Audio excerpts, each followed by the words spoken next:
and to building a new legacy. Speaks. We like to always start with a little bit of music to just keep us in the right frame.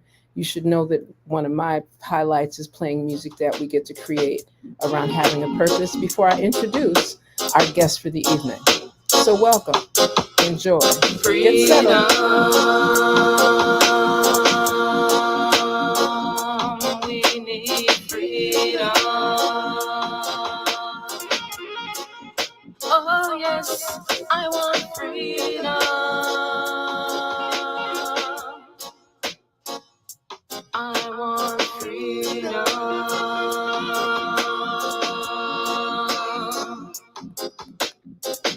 Have a purpose in all you do. Just make sure that your purpose is true. Have a purpose in this here life, so your life ain't full of stray. I live a purpose each and every day, so we can live in Yahweh.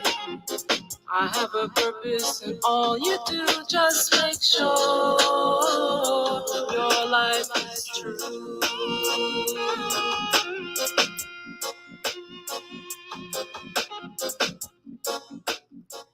Just to give us a little context of how we're speaking of having a purpose in your life. So, again, welcome to another broadcast of Building a New Legacy, part of the Speaks Network, and also part of the opportunity for sisters, brothers to have reasonings, conversations, discussions that allow for us to speak truth to power, navigating through the lens of where we live, where we reside, where we put our energies into. And how are we looking at these things through a lens of culture, healing, arts, technology, and spirituality, so that we're really grounded in how we speak of our shared humanity, how we speak of how we live together, how we respect one another, how we institute integrity and ethical engagement, loyalty, trust, those qualities that really bring us to the next level. I have in the studio with me this evening and very powerful guest. I'm hoping that we can have him brought in to the platform as soon as possible. And that is none other than Dr. Greetings, Dr. Great. Edward L. Browne. Thank you so much for making time. I know you've had a full day. We know, Yes. and I'm very Every appreciative. day. Yes. I'm very appreciative that you're able to join with us, tuning in with us. And so I'd like to go right to, because I know we have quite a bit to discuss and a lot to share that we've been Sure. speaking about off air. So I just would like to give some context so people are fully cognizant of who is in the studio with us. Dr. Edward L. Browne was born in the island of St. Croix, here in the Virgin Islands of the United States. He obtained degrees including a Bachelor of Arts and Master of Arts from the University of Northern Colorado in Greeley, Colorado. He obtained a Doctor of Education in Counseling Psychology from Argosy University, the Sarasota campus. Dr. Browne has spoken at the United Nations Fourth Committee on topics to include decolonization and self determination. Dr. Edward L. Browne is a national certified counselor employed as a school counselor by the Virgin Islands Department of Education. He is the current president of the American Counseling Association in the Virgin Islands, and he's very passionate about the history of the Virgin Islands and has given numerous presentations on the transfer of the Danish West Indies from Denmark to the United States. In addition to that, Dr. Browne loves walking and spending time with family members and friends. And so I wanted to just give that context. So, welcome so much to Building a New Legacy, Dr. Browne. Thank you, Dr. Chan, and good evening to everyone. I should have mentioned, or I should go ahead and mention, my bachelor's is in psychology and my master's is in community counseling, but I guess folks would have figured that out. But it's a pleasure to be on with you this evening, Dr. Chen. And first, I'd just like to recognize the Almighty for giving me another day of life, as well as the ancestral energy and recognizing our ancestors, because without them, I would not be here doing the work that I'm doing globally with so many others who care about self determination, decolonization, and restorative justice. Exactly. Amen to that. I appreciate give that context. Again, like I said, culture, healing, arts, Of technology, course. but what's that buzzword? That spirituality, that grounding that really allows us to do this particular work. So we're And going to go ahead. Dr. Chen, just real quick, about two real quick things. You know, Virgin Islands history is also Nordic history. To have a deeper understanding of Virgin Islands history, I encourage everyone to have an understanding of what happened in Denmark and Norway and Finland and Greenland to a certain extent to really get a full picture of Virgin Islands history. And then second, one of the issues, Dr. Chen, that I've really been talking to folks around the world, especially historians. I'm not a historian, I'm a researcher. That's what I consider myself to be. I respect those who have gone and studied to become historians, is the right to facts. I believe that is essential, that that becomes a fundamental human right, because we live in this age of deep fakes and AIs and social media bots, but those are just tools that will be used for both good and bad. And I think that, especially as it relates to history and historical accuracy, it is important that those of us who love history and want healing because of some of the atrocities of the past, that we push as hard as we can to make the right to facts a fundamental human right. Mhm. So I could tell that I might not need to go through the questions because we can just keep and just keep it going. Because the whole idea is to be able to offer education. And I like to highlight that it's education, yes, and content, information, and so forth, research, facts, but we're adding that vibration and that intellectual next level of strength so that we're Yes, edifying one another when we're beginning to share this information of because course. it's so that we can have an accurate perspective, an accurate vision, an accurate scope, a more accurate perspective so that our actions can reflect that. So one of the things that I'd like you to offer as a grounding as we Sure. have this discussion, Dr. Browne, is what is the strategic importance of the Virgin Islands to the United States? Well, the strategic importance is that the Virgin Islands is located along the major trade lanes, as also the market access to the continent, to Africa, to Europe, to Asia, through the Pacific, the Panama Canal out to the Pacific, the United States, Central and South America. And then when you look at the Virgin Islands, it's only 1,100 miles southeast of Florida. So we're right there. You know, we're right close to the U.S. mainland.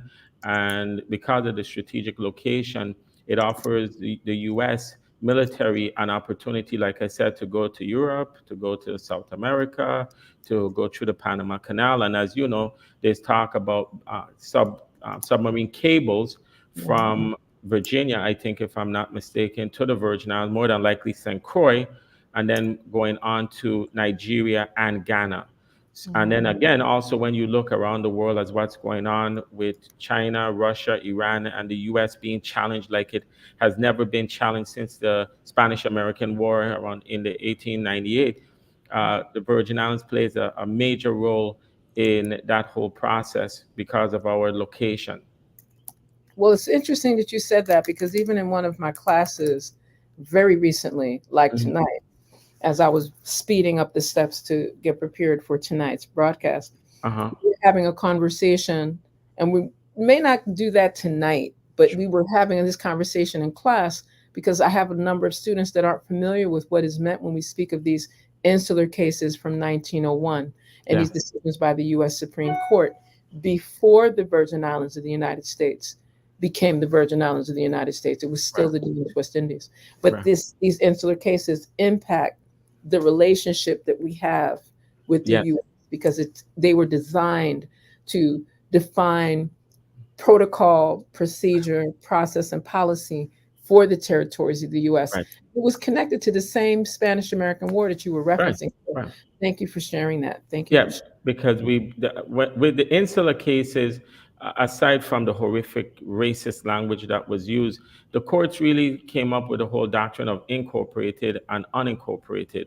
and said that the US has the right to incorporate territories when it wants to, and it doesn't necessarily have to incorporate. But then it runs into a problem. That whole doctrine runs into a problem of full constitutional citizenship, which is a fundamental human right for all human beings, that you have the right to acquire full constitutional citizenship, whether under the administering power or under your nation of birth. And so the United States is one of the few nations on the planet that has statutory citizenship, which is through the Congress, and then full constitutional citizenship through the US Constitution. And so from the 1900s up until 1954, those were just judicial opinions. But in 1954, through the Revised Organic Act of 1954, and then as amended, the United States made it very clear, the Congress made it very clear that the Virgin Islands is an unincorporated territory of the United States, meaning that the United States Congress is saying that the US will not grant full constitutional citizenship to the inhabitants of these islands. That whole unincorporated is not a political status. Folks tend to believe it is a political status, but a political status refers to granting full constitutional citizenship, whether it's statehood, joining a state, free association, or independence. And so, since the US has said, at least in my opinion and my understanding, that we're unincorporated and they have no intentions of granting us full constitutional citizenship, statehood and joining a state is probably off the table if we were to move away. And then we're just left with free association or independence. Okay, thank you for that clarity, because I wanted to make sure that we gave people some context of Sure. how what transpired while these spaces that are now known as the Virgin Islands of the United States, when it was the Danish West Indies. Yeah. And that was something that was in play from 1733 Uh, until 1917, just so people got context of that history. So this is just, and I always encourage persons, don't just believe what we say. Make sure that you right. do your own research and engage in protocol that facilitates your understanding of how this relates to what's happening in the United States of America right now, over Right. 100 years later. I wanted us to speak to what we had discussed before Sure. around this treaty of August 4th, Yeah. 1916, Hmm. because that gives the precursor to the ceremonial transfer On and March 31st.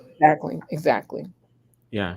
Well, the treaty process began in 1915 when Secretary of State Robert Lansing asked Dr. Maurice Egan, who was the U.S. ambassador to Denmark, to start secret negotiations for the Danish West Indies. And so Dr. Egan approached the Danish officials, uh, Constantine Browne, who was the Danish ambassador to the United States, and they started negotiations for the Danish West Indies. When Dr. Maurice Egan asked the Danish officials how much they would be willing to pay, the first initial offer was 30 million. The US was probably willing to go as high as 50 million, and eventually they settled at 25 million in gold coins. And so that process would continue up until August 4th, 1916, with the Treaty of August 4th, 1916, where Secretary of State and Danish Ambassador Constantine Brunn at Hotel Biltmore, they signed the treaty into law, and they had certain provisions in the treaty that dealt with citizenship and other areas, banking, a whole lot of different issues existed at that time, and they were actually put into the treaties, a lot of it referencing property and land. Exactly. And I think it's important that persons recognize, and what we're doing is we're placing some of these documents where persons can go and review them at their leisure, right? I think it's also important. There are a couple of sites that I'm sure we're both going to offer and Sure. different people's inside of this platform, so persons can keep up in terms of, we're not expecting everyone to memorize some of this, but because these are things that are very pertinent, very current, right? This is the month of April, yes, but it was just March 31st, less than a week ago. And Yeah. this year, marked another layer of this Yeah. connection with the United States of America. And there's still this very vague Right. relationship, right? And it's happening at a time where there is now a newly formed, well, not brand new, but a relatively new formation of the Commission for the U.S. Virgin Islands within the Office of Civil Rights. And there are a number Yes. of things that came from that, and they had a community forum just recently, and Yes. some outcomes. There's a report. I think that those are things that we'll Mhm. get to, but I don't want to jump the gun. I want to stay in our order. I think I got excited. So then let's talk about the No. treaty of Yes. August 4th, 1960. So let's move to that, what you refer to as that Organic Act of Yeah. March 3rd, 1917. The Organic Act of March 3rd, 1917 is powerful, and we often don't talk about it because we often talk about the Organic Act in 1936. But the first Organic Act that was made applicable to the Virgin Islands was the March 3rd, 1917 Act, which is also known as Public Law 389. And in that particular piece of legislation, it's a federal piece of legislation, Section 2, it talks about how the 64th U.S. Congress said, keep everything in place. The 1906 colonial law will remain in place, and other local laws made applicable to the Virgin Islands. So they didn't change anything. And that wasn't uncommon. Usually, when there's a change of sovereignty, with nations and territories, the nation that is acquiring that territory tends to leave everything the same. However, because of some of the issues that we testified on, that serfdom variant that existed, that started in 1853, and it appears, again, from the research that I have done, that it remained up until 1936, until we had that second Organic Act and that serfdom variant, that by keeping everything in place and as is, and the laws in place, there may be some issues, and I say that carefully. There may be. I believe that it was a violation of the 13th Amendment. But however, there may be some inconsistencies with the U.S. Constitution and the laws, the local laws especially, that existed at that time when the transfer occurred formally on March 31st, 1917. Okay. So when you made a reference to a particular public law, what was that public law again? That's Public Law 64-389. And it might be hard to find it now. I am just letting you know, Doctor, it was easy at one time, but now you have to really search really hard to find that particular public law. I'm not sure why. Folks can make their own interpretation, but it is applicable to the Virgin Islands. And like I said, it kept everything in place, and it also talked about the 25 million in gold coins, and that a lot of folks in the Virgin Islands tend to believe that we were under the naval rule, meaning the Department of the Navy. This particular piece of legislation makes it very clear that we were under the office of the president. However, the president at that time, President Woodrow Wilson, had the authority to assign a naval officer or an army officer. And that person then could be in the position of governor with approval of the Senate. And that is what happened, where the presidents then assigned naval officers, beginning with the first governor, as we know it, who wasn't acting. He served as the first acting governor was Mr. Pollock, but that first governor recognized was Governor James Oliver.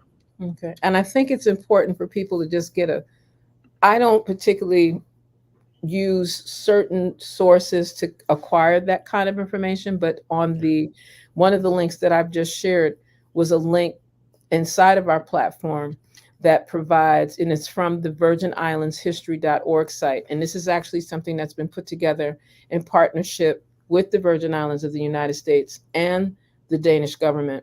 And so there's a number of documents, treaties, resources Right. that are clearly available. And that is one of the documents that's available at that site. So persons can also go to that same link and find some of that. And I know that there were several concerns that inhabitants, and I want to make sure I highlight this. So Yeah. while all of this activity was going on between the Kingdom of Denmark, the United States of America, World War I was in its Yeah. payday, Yeah. a lot of changes happening around the globe, issues with Mexican, because people forget that this was also a time where currency, like silver Yes. coins in Mexico, Yeah. lost value. Yeah. So, America had issues where they were feeling that they were losing money. There were these conversations on bankruptcy, etc. But then America secures $25 million, like how you said it, in gold coins, Yes. not dollar money, not a No. Federal Reserve paper, but No. in gold coins to be able to deal with this transfer and purchase. And the inhabitants of this space that we now know as the Virgin Islands of the United States, I'm not sure what all of those conversations were like. If persons wanted to be Danish or if they had a choice. Right. And so let me just piggyback. That $25 million in gold coins is about $700 million right now. It's one of the most expensive purchases ever made by the United States in its history. Correct. And at the time, you had different perspectives, but I want to focus in on the inhabitants who were here because they had a lot of concerns from better living and working conditions, racism, citizenship that we're still dealing with, how they would be viewed coming under the American flag, again, not having all the rights and privileges because what happened, remember now, there was a plebiscite in Denmark and the Danish citizens had the opportunity to vote on the transfer. It was like over 200,000 for and like 150,000 against. But in the Danish West Indies, that never occurred. And what happened was is that David Hamilton Jackson did an opinion poll or a survey, if you want to call it that, where 4,000 inhabitants here said they were for it, and 7 said that they were against it. However, again, this was not a plebiscite. This was not an official act that is legitimate, recognized legally. So it's hard to say really with a certainty how the inhabitants here felt because they never gave consent. And that is a monumental word, consent. Because when you're talking about governing folks, you need to recognize that they have to give consent, that I want to follow your laws. I recognize your sovereignty. And that's one of the reasons we're having that issue even now as we're about to enter the 6th Constitutional Convention. And the US has outlined in Public Law 94-584, one of the first provision is that we must recognize American sovereignty and the supremacy of federal laws.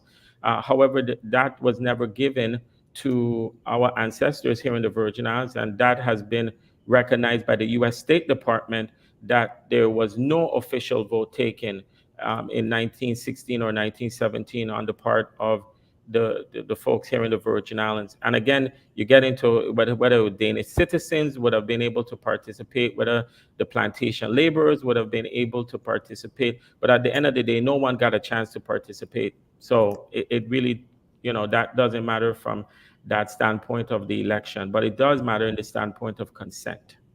Correct. And what I encourage persons, I like to give people links and access Yes, so that they can yes, begin to look at this information on their own frame. And when you have time to really nurture that, so you were hearing names like David Hamilton Jackson, who was one of our heroes, stalwarts of the Virgin Islands, and David Hamilton Jackson, even in 2024, from 2017, actually, from this centennial period, the month of November by yes, law, by legislative law, is designated as David Hamilton Jackson Month, period. So it gives people an understanding of the publications, the Liberty Paper, the various labor movements, the activities that David Hamilton Jackson and others were instrumental to before the transfer, during the transfer, after the transfer purchase. And I think it's important for persons to take time and look at some of these sites so that you can at least get that information to get context of what exists in this space that most people think of: land, sea, yeah. sun, and fun.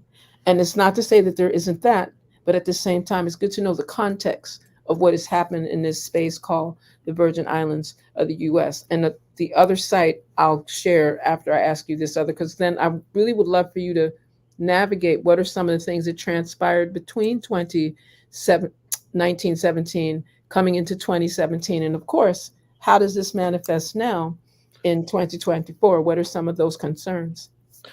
Okay, so Dr. Chen, do you want me to talk about it from the concerns we have with Denmark with restorative justice, or you want me to talk about where we've come as a people from 1917 to present? Or maybe I can do both if it's up I to think you. if you integrate the two of them, because it's Okay. important that we give persons that historiography, yes. And at the same time, we're looking at how does this affect us in our shared Okay. humanity? Okay. And Yes. I like folks to also take a moment to read these two books, Dr. Isaac Duncan, A History of the Virgin Islands of the United States, as well as Peter H. Jensen, From Serfdom to Fire, Burn, and Strike, The History of Black Labor in the Danish West Indies, 1848 to 1916. Mr. Peter H. Jensen was a Danish historian. Well, from 1917, of course, 10 years later, we would gain citizenship, U.S. citizenship in 1927. Again, in 1936, the Second Organic Act became law, and that had more American principles compared to what, again, the March 3rd, 1917 Act.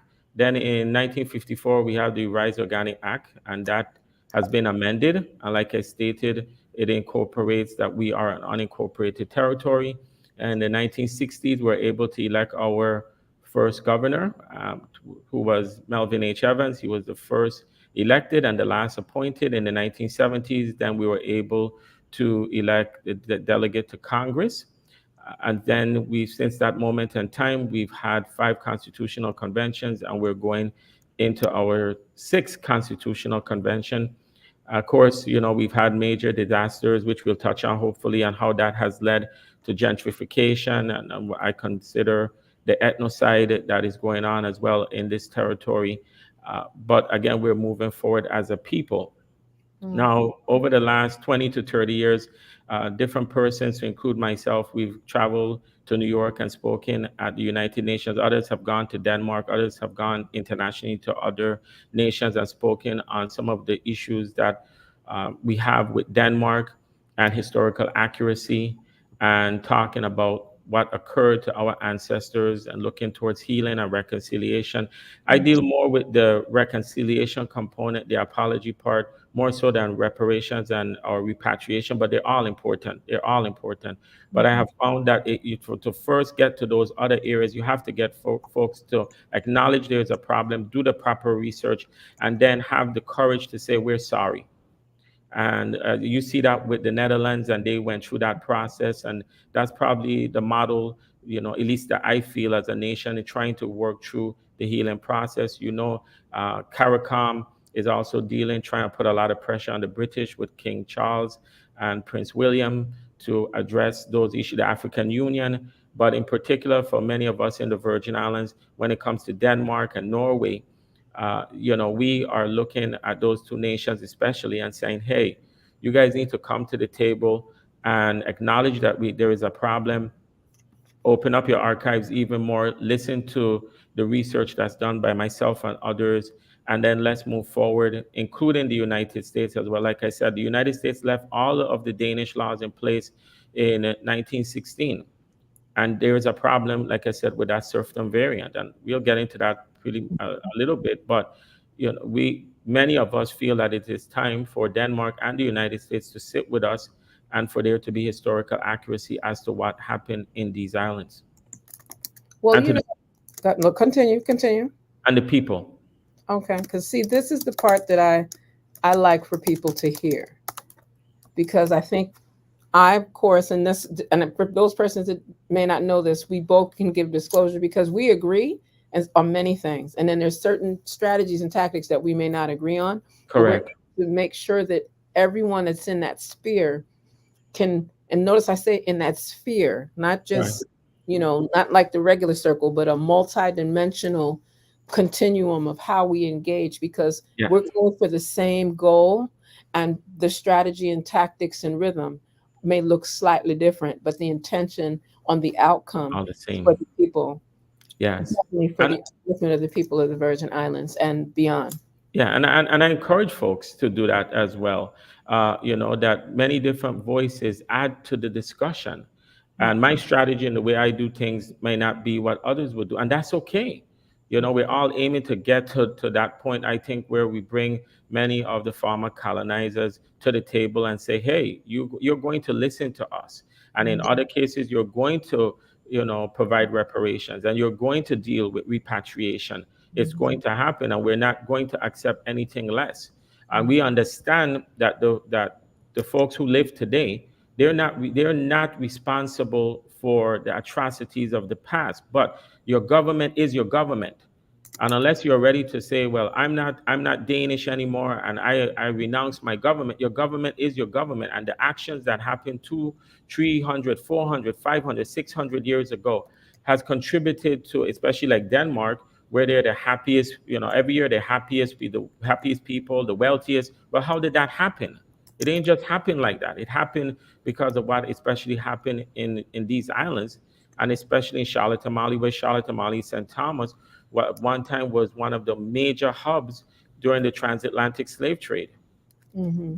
That's true. And I think that And the wealth, that's one of the reasons we have these types of conversations, because a lot of times we do not have the opportunity, or I should say the joy and the privilege, to really look at the different elements of what is taking place historically.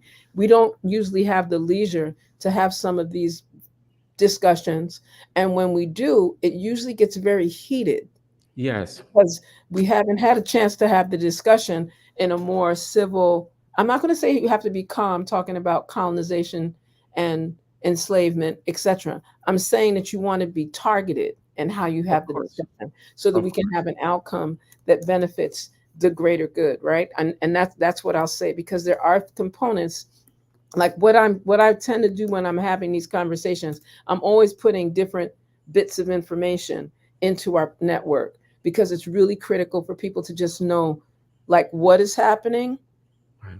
here. So when you see certain things that may not seem like they're as peaceful or as engaging as they should be, or they may seem slow or less developed, that there's a reason for that. Yeah, When people think of impoverishment, poverty didn't just like manifest on its own. no, There's circumstances and conditions and institutions that have been allowed to be in place for right, long periods of time for that to exist. So that's part of what we're speaking of when we're giving that context. One of the websites that I think is a really instrumental website as well is a website that was actually, and I'll read from it so people get an idea of what was the context. It's called A People's Historical Journey to Self-Determination and Decolonization. And again, provides a wide array of information, whether it's on the history of the indigenous presence in this space that we know now right, as the Virgin Islands of the US, whether it's around reparation, restitution, repatriation.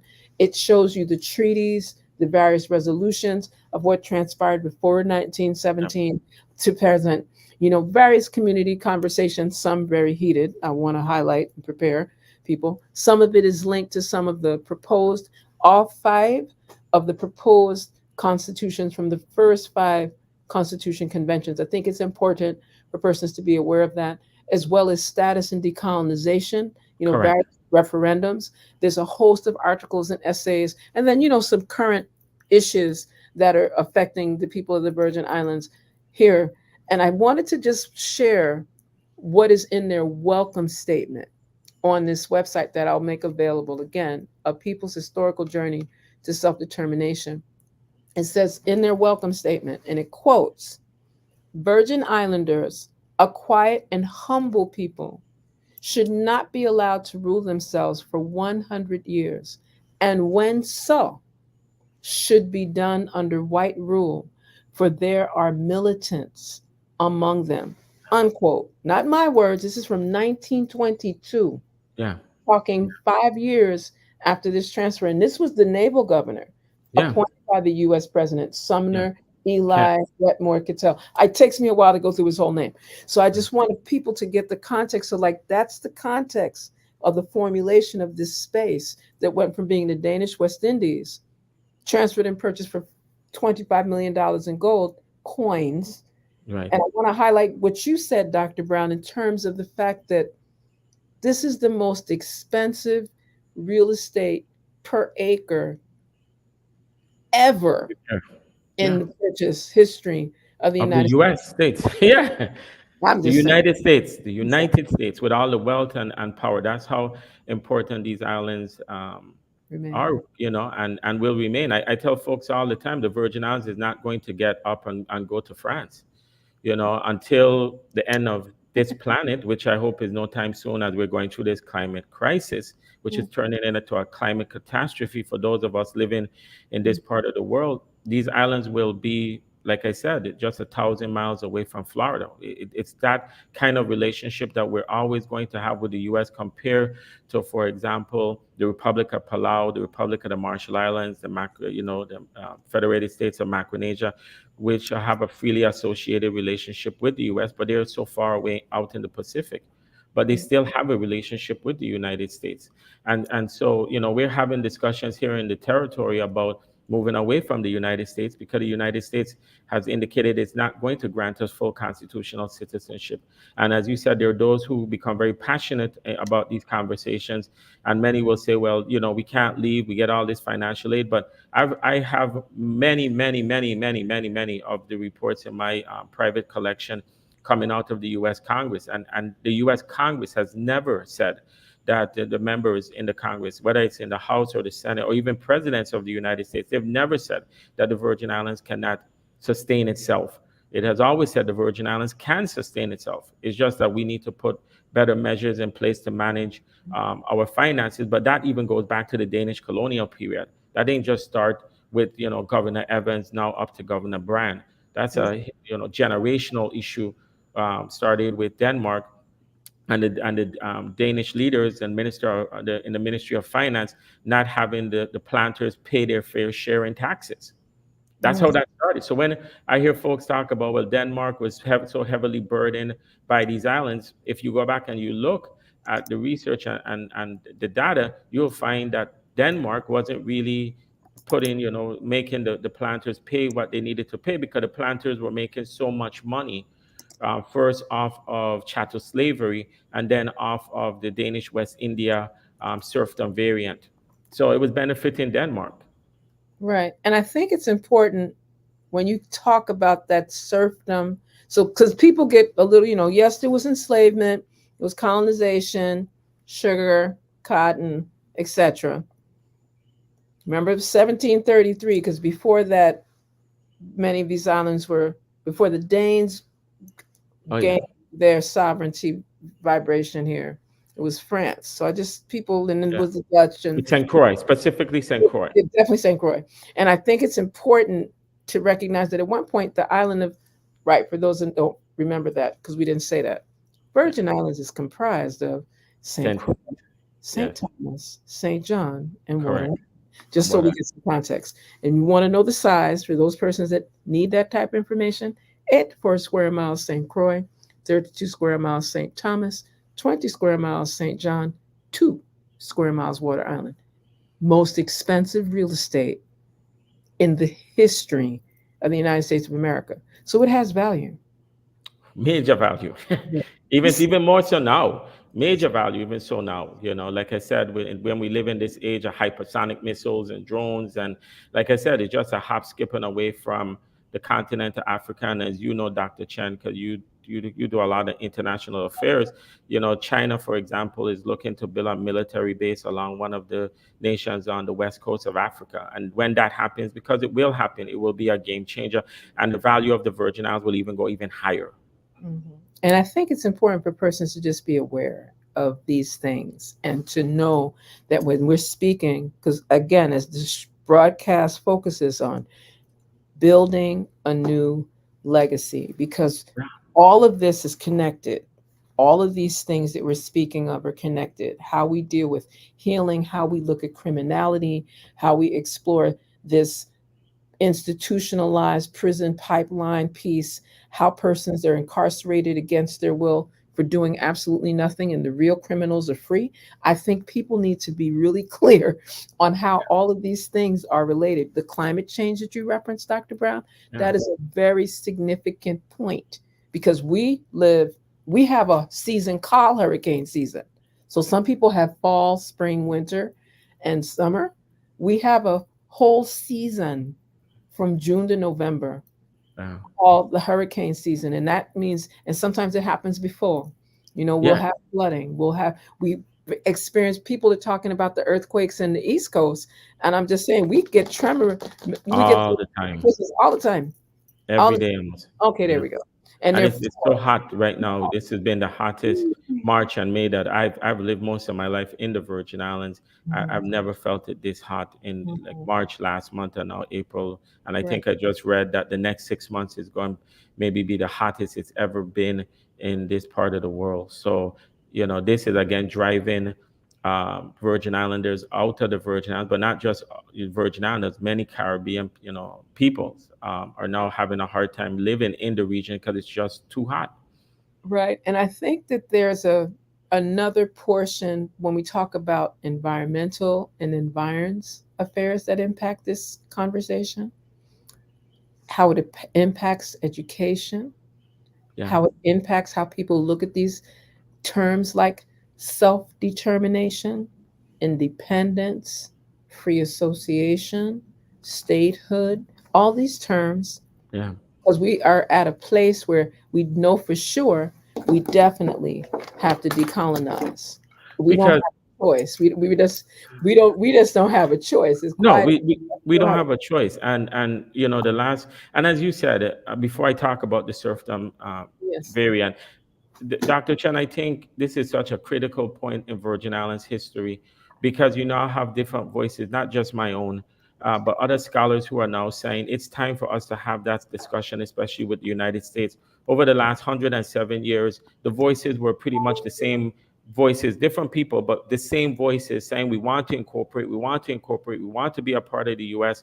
And the US has said, again, through the Revised Organic Act of 1954, almost 70 years ago, that no, that's not going to happen. And so many of us are now saying we want to have full constitutional citizenship. We want to be able to define who we are and make decisions for ourselves, whether good or bad, just like so many other nations around the world and the people around the world, 8 billion people. And it's only, 17 um, jurisdictions that are still not fully determined, and we're one of them. And many of us want to get off of that list because we know that unless the US is going to incorporate us and grant us all the rights and privileges, which really and truly would be statehood, which they've said they're not going to do unless they come up with some other way to grant us all of those rights, this is just going to be a never-ending cycle of us in this current declaration of unincorporated. And we don't want that, many of us. Right.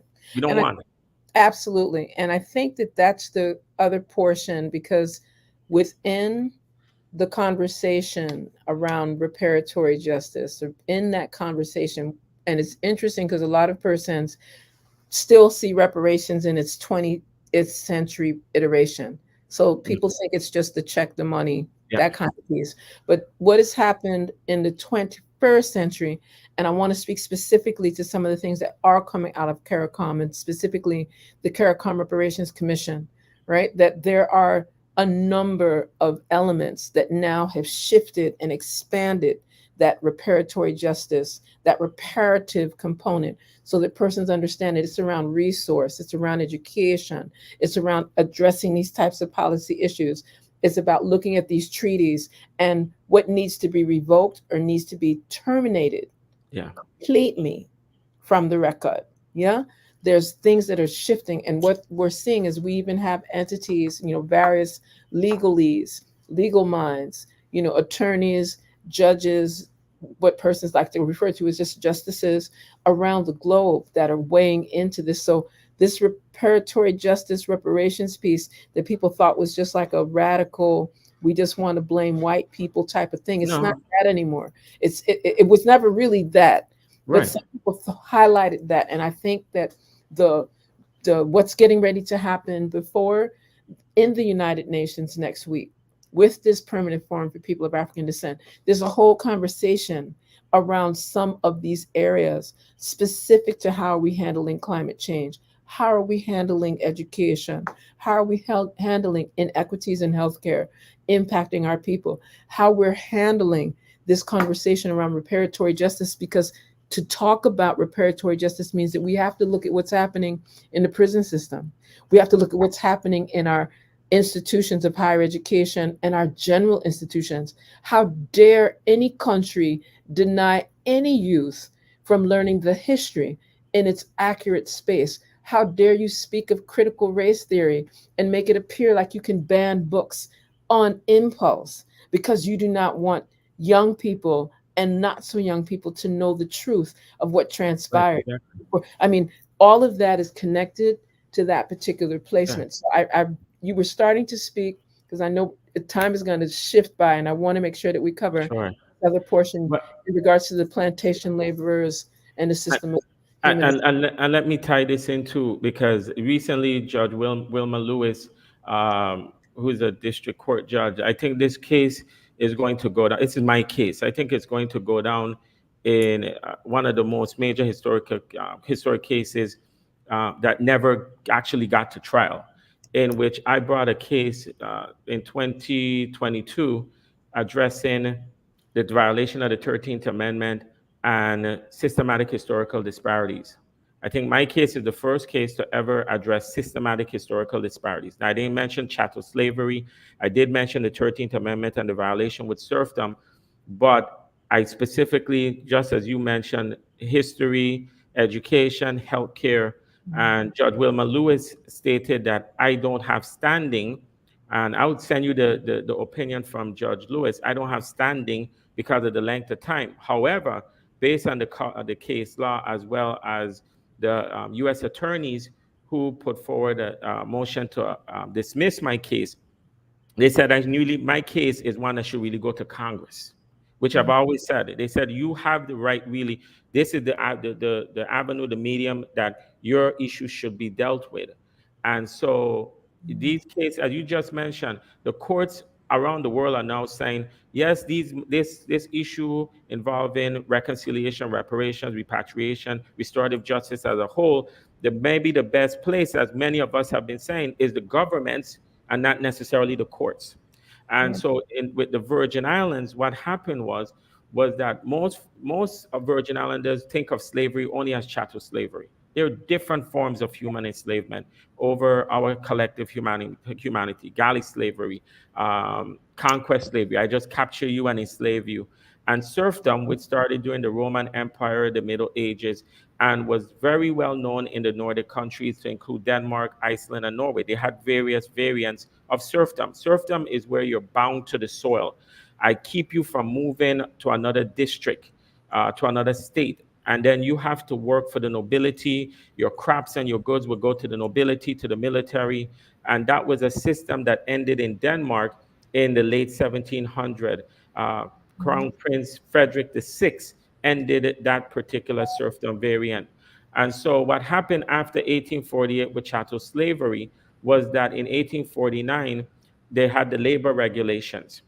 And those labor regulations then combined with the ordinance to prevent vagrancy in the Danish West India Islands on August 1853, those two combined to create that serfdom variant. And that's when you hear a lot of the folks were saying, this feels like slavery again. That's what Queen Mary and those estate laborers, which we testified on that particular bill, that they fought against that serfdom variant.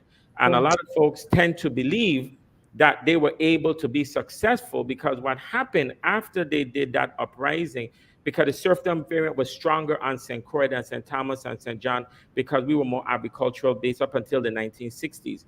So folks tend to believe that labor, they call it the labor uprising, but it was more than labor, that they were successful, but they were not successful in ending that serfdom variant, because in 1879, what the Danish Colonial Council and the Danish leadership allowed in Denmark was that they instituted a new vagrancy law called the Ordinance to Prevent Vagrancy and Begging in the Danish West India Islands. And that continued that serfdom variant. And I haven't found any document to show that they ended it. Like King Christian X, before the transfer, said, all laws that are now in existence in the Danish West India Islands is no longer applicable.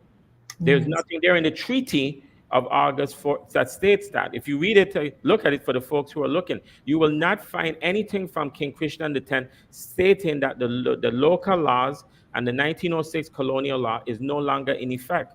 And that's how the United States was able to continue to make the 1906 colonial law and the other laws applicable.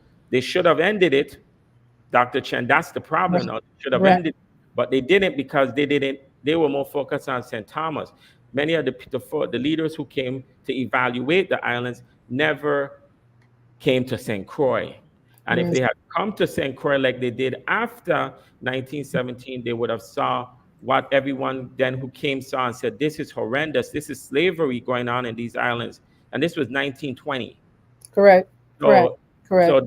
that's why now this is so historic with that particular case that I talked about, and I'll share it with you, and you can share it with folks around the world, Dr. Chen. I'm trying to get the hearing now before the subcommittee on Indian and Insular Affairs Correct. in the U.S. Congress, because that's where I'm supposed to go now. Hopefully, I'll finally get the hearing so that I can put this on the record and challenge the U.S. government to do a proper investigation as to what went on here for historical reasons. And the Danish leadership actually had told me when I went to the UN in 2011, go through Congress and we'll answer all your questions as it relates to what we did. They don't, let me be clear. They are not saying that what I'm saying is true. They're not denying it. They said that they want to talk to the US, and I've made it clear to the US, those in the US and them, you're not going to exclude me. And Right. all And I those think, have and a I vote. think it's really important that we remember that when you're saying that they're not going to include you or me, we really mean we and That's us. right. And Right. us.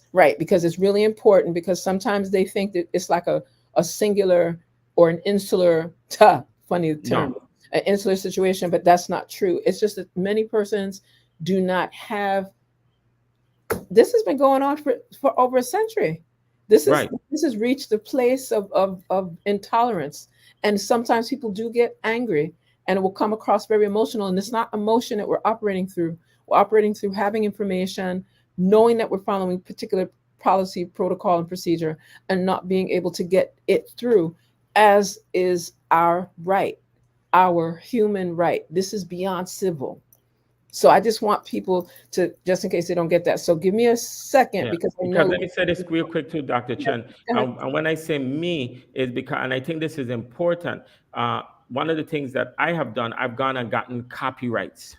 So, and I think that's what I encourage others to do with their research. Go and get a copyright.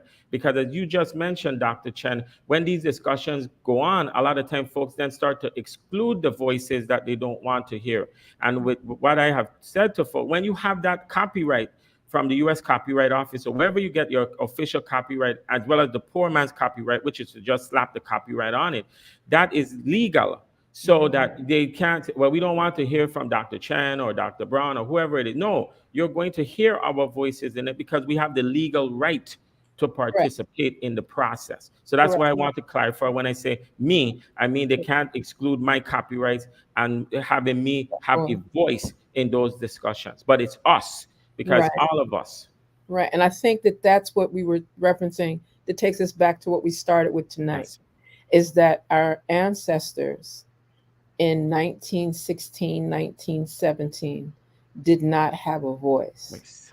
Consent. And they did not consent to what transpired in this transfer. They did not get any of the $25 million in gold No, coins. no. So that's why I come back to that reparatory justice piece, and Yeah. that's how come they're still struggling. So just for the purposes of us closing, this has Yes. been a fabulous Thank you. opportunity. We definitely have to have you return so that we can have the, I won't call it the part two, but just the continuum of bringing some of this information and being able to share some of these resources. I'm very grateful for you Thank making time to join us here on Building a New Legacy.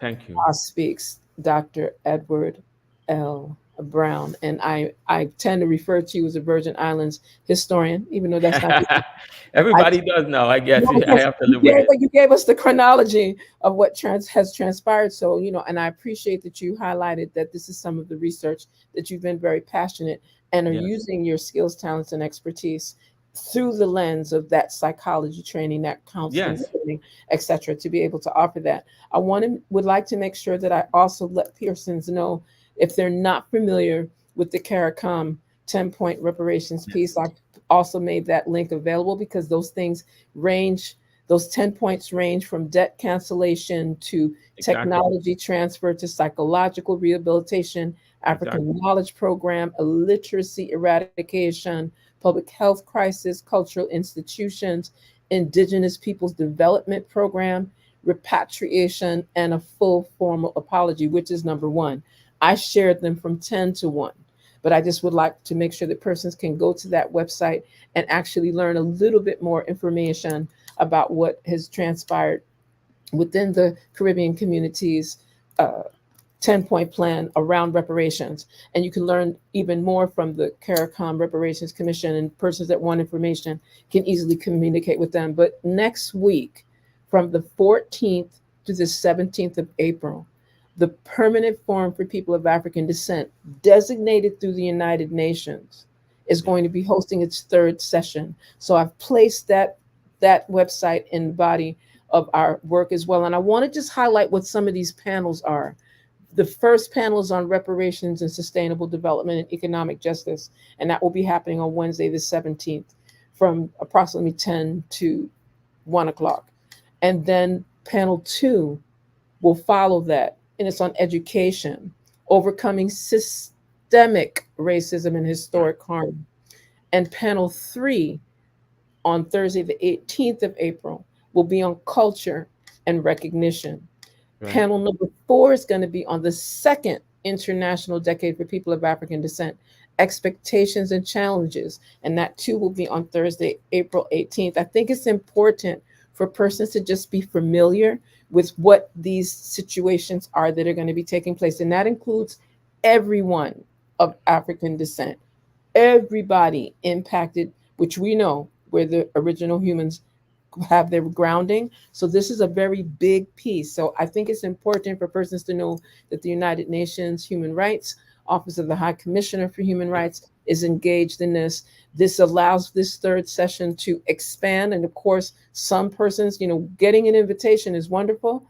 Having all the resources to travel and be there physically is another. That's another thing. So I'm very grateful and glad to know that we have, some representation in terms of papers and so forth that some of us have submitted, in terms of our positions, some of what you've shared. I encourage you to make that available so that can also be part of that record. Because I'll give you the court case. They have and I've spoken, like I said, at the UN, and they well know some of the issues with Denmark, but I will provide you the court case and you can forward it to some of your friends. And I'm certain they will be interested in reading it. The UN folks at the UN know me very well. Like I said, it's a historic case, at least in what I'm hearing from other folks. It's the first one, like I said, with systems. And I use that word systematic historical disparity, because these were systems that were developed.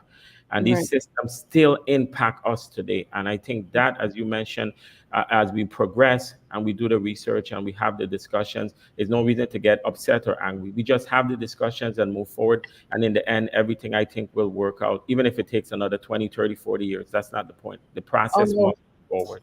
We're not going to let it take 20, 30, 40 years. There you go. I think we've done enough 20, 30, 40 years. I agree. So again, I want to thank you, Dr. Edward L. Browne. Again, my listeners, viewers, thank you for joining us here on Building a New Legacy, Speaks, as part of Season 2, the Crew Podcast. I want to send a special shout out to all my sister queens who are supporting the broadcast, and to all my brothers. I'm grateful, right? Thank you. Let's keep moving with our purpose. Have a good one. Woo. Just make sure that your life is true. Have a purpose in this here life, so your life ain't full of strife. Live a purpose even every day. Just make sure you live in your way. Have a purpose in all you do, so your life is forever.